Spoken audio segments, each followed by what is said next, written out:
Esse vídeo é para você que faz parte da Igreja de Jesus, que congrega como igreja em algum lugar e que tem um pastor. Então, se esse vídeo é para você, fica comigo até no final, porque a história que você vai ouvir aqui nesse vídeo pode mudar totalmente o seu pensamento a respeito do seu pastor. Esse vídeo é para você que tem um pastor que cuidou de você quando você chegou na Igreja de Jesus, que te libertou de demônios, te curou de enfermidades, te deu palavras de ânimo, de fé, de sabedoria, que te discipulou. Hoje você é cheio do Espírito Santo, nasceu de novo, é um discípulo de Jesus, é uma discípula de Jesus, porque esse pastor, ele cuidou de você. Havia um pastor que foi transferido pelo seu líder para uma igreja que entre nós pastores nós chamamos de cemitério de pastor. É aquele lugar que todo pastor que vai lá ou desiste de ser pastor, ou então tem muitos problemas e pede para ser transferido.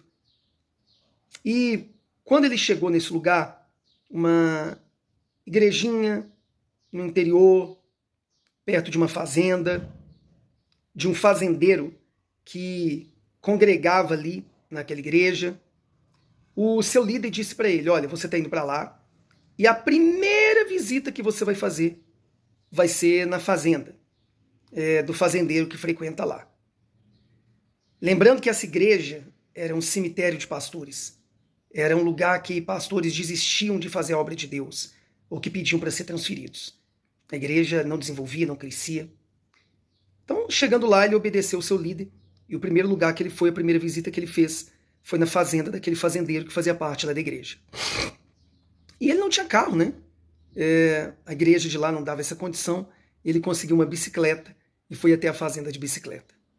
Chegando lá, então o fazendeiro ficou sabendo, né, através dos seus funcionários, que o pastor novo havia chegado.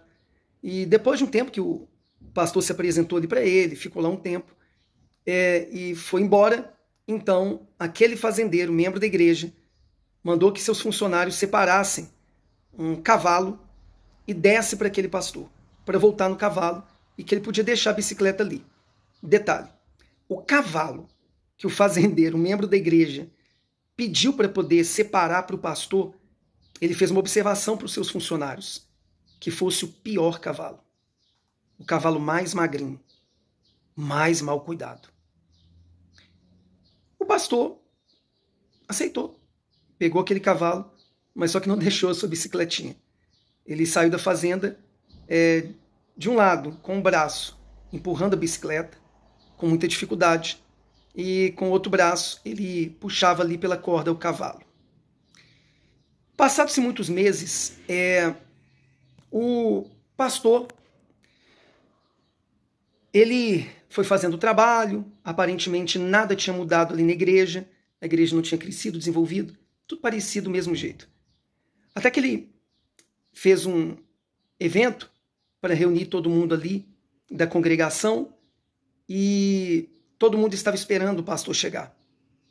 Aí, de repente, o pastor chega magrinho, depois de uns meses ali trabalhando, fraquinho, em cima daquele cavalo. Só que aquele cavalo estava diferente. O cavalo estava bem cuidado. O cavalo estava bonito. O cavalo estava forte. E veio ali numa marcha firme, com o pastor magrinho, fraquinho em cima dele, marchando ali. E quando chegou no local do evento, que o pastor programou para reunir a igreja, ele desceu do cavalo e todo mundo ficou assombrado, assustado. E as pessoas perguntaram: pastor, o que aconteceu? Por que o senhor está tão magrinho, tão fraco? E esse cavalo tão forte, tão bem cuidado, tão bonito, nem parece aquele cavalo de quando o senhor chegou aqui e recebeu do fulano, do fazendeiro aqui da igreja. Aí o pastor, com muita sabedoria, respondeu para os membros ali da igreja, inclusive para o fulano, fazendeiro, que também estava ali, que tinha dado ele o cavalo, magrinho, mal cuidado. Sabe o que que é? É que do cavalo cuido eu. Eu tenho cuidado dele esses meses. Mas quem cuida de mim são vocês. Moral da história. Sabe por que que aquele pastor estava magrinho? Sabe por que que ele estava fraco? Mal cuidado? Porque as ovelhas dele, que ele deu a vida naqueles meses ali, não cuidavam dele. Não se preocupavam com a condição dele. Mas ele, quando recebeu aquele cavalo, quem sabe, daquele fazendeiro membro lá da igreja, talvez como uma ofensa, ele pegou aquele cavalo calado e durante aqueles meses cuidou, deu o melhor dele por aquele cavalo. E ele ficou bem cuidado. Naquele dia houve um derramamento do Espírito Santo ali sobre a congregação. Aquele fazendeiro pediu perdão para o pastor.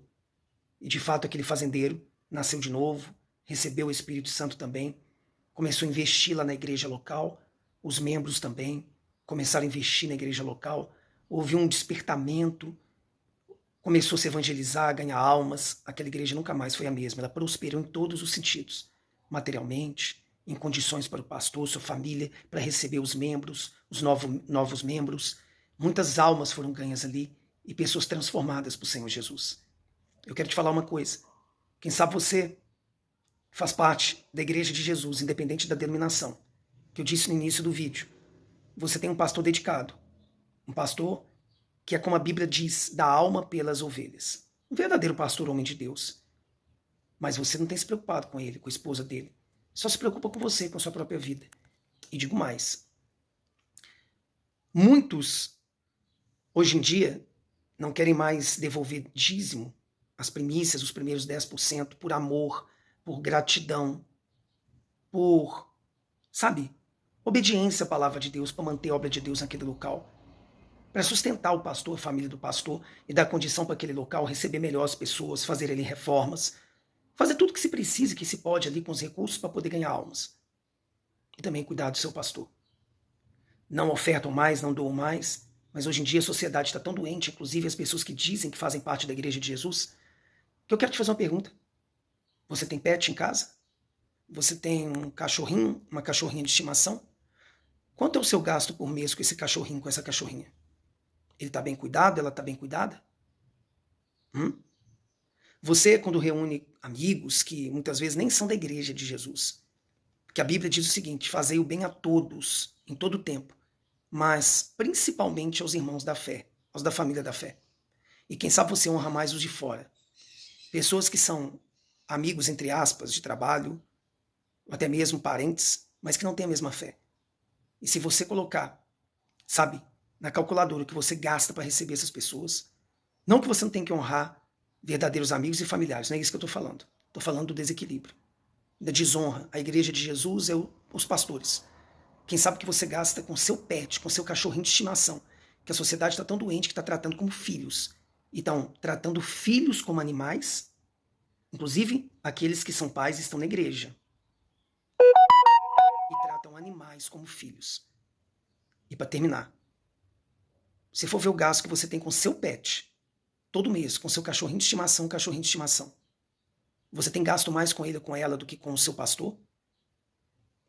Eu digo o seguinte, se você gasta mais com seu pet do que você gastaria devolvendo o dízimo, que quem sabe você não devolve mais, aí é onde você congrega, aí é onde você tem um pastor que te ajudou tanto, te ajuda tanto nos momentos difíceis da sua vida. Mas quem sabe você está honrando mais o seu cachorro, a sua cachorra, do que o seu pastor, do que a sua igreja local. Pense nisso. Que essa lição do pastor e o cavalo vem te tocar. Aliás, tem gente que não precisa ser tocado mais pelo Espírito Santo, né? Precisa se tocar. Essa é a verdade. Se você tem me visto como homem de Deus, se o meu trabalho aqui na internet, no YouTube, no Facebook, ou, enfim, se algum dia Deus me usou para te abençoar e você quer nos ajudar a prosseguir, nós precisamos de ventiladores no local onde nós estamos agora. O aluguel aumentou para R$1.000. Eu sempre falo, estou chegando a 7 mil inscritos no YouTube. Se 100 pessoas de 7 mil inscritos, gente, doarem R$10, que não faz falta para ninguém, não estou pedindo para tirar da boca dos seus filhos, nos ajuda a pagar o aluguel da nossa igreja aqui. Você quer dizimar, ofertar? Você quer de alguma forma nos ajudar nesse calor, nos dias que a gente tem vivido, né? Para comprar ventiladores, a gente não tem um som na igreja ainda. Aí eu tenho que cantar. Eu nunca fui um bom cantor. Eu sou um bom evangelista, pregador. E isso tudo vai ser muito bem utilizado aqui. A gente presta conta para os membros da igreja local aqui, do que a gente faz com doações, ofertas e dízimos. Eu vou deixar aqui embaixo, aqui ó, no vídeo, a chave Pix da nossa igreja local, também embaixo aqui na descrição do vídeo e mais embaixo na área de comentários, se você quer nos ajudar de alguma forma. E ajude o seu pastor, onde você congrega, procure saber como ele está. Ajude a sua igreja local. Pense. Depois não adianta reclamar. Muitos dizem assim, né? Eu não sei porque eu estou na igreja e minha vida não muda. Quem sabe é porque você precisa mudar.